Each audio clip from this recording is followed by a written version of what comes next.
कुछ मिले के बहाने हम आ गइनी बहर लूटल चाहे मजा कुछ अंगे अंगे तुरब देह मोरा तुरब मुआइए दे बका कमर में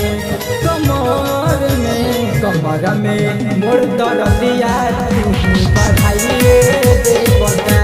कमर में मोर दर्दिया बढ़ाइए दे बका। आदित्य रिकॉर्डिंग स्टूडियो सतवारा बाजार।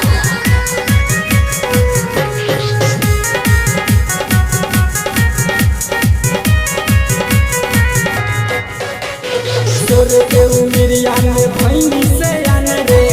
पैसे चाहे बाबू ने वान रे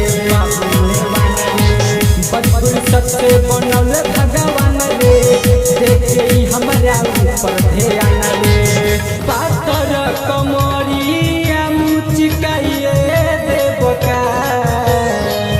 पातर कमरिया मुचकाइए दे बका कमर में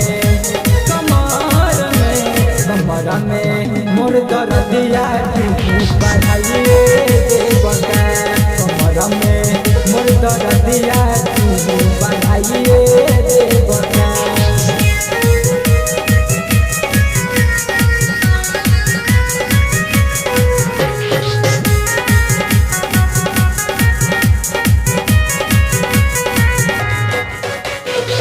रुनु रवाना अभी पानी न दान रे जिठो ना कर देब आपन सामान रे